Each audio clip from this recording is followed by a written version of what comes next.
You should know that many foreigners consider opening a bed and breakfast because in most cases it brings interesting economic returns, an ideal option for a retired couple looking to live in the bel paese and supplement their pension with additional income. Then some decide to buy one or more properties to rent them out to create a monthly income. As we discussed in the previous video, Italy is excellent for this type of operation. If this solution has crossed your mind, be aware that you might be mistaken. You should know that in Italy the bureaucratic and tax obligations are not specified, and a significant percentage of structures on Airbnb, for example, are not compliant with the law. We know that not adhering to the law can lead to sanctions, and rightfully so. For an activity like a bed and breakfast, there are many more rules to follow, such as a limit on the day your establishment can be open if you engage in this non-professional activity. Why this limit? The Italian government does not want you to compete with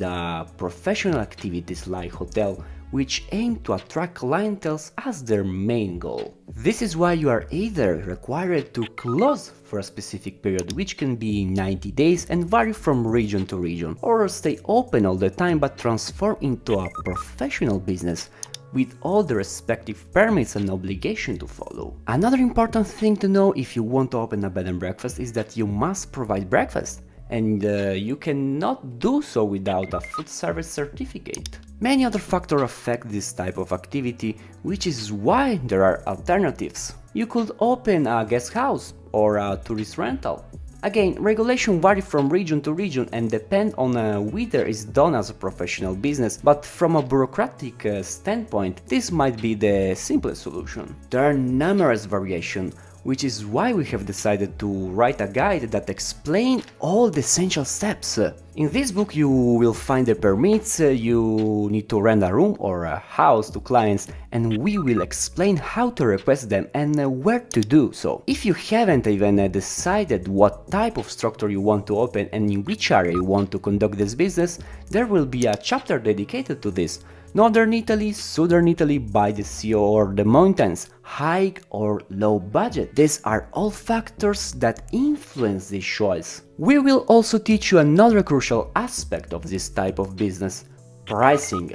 In this case, there must be a proper strategy that will allow you to maximize profits from your property over the time. We provide you with this strategy in the book because it's the one we have used and still use in our establishment. We will point out various alternatives to bed and breakfast, from vacation home to guest house, with all the tax and bureaucratic distinctions. And finally, the most important part of all, branding and marketing, with the tested strategies and essential positioning to attract customers to your little Italian dream. After all, if you don't make your existence known, how will a customer know you exist to book your property? The guide is updated to 2024 with the latest regulation from the Italian government. Simplify your life and order our guide through the link in the description. See you soon!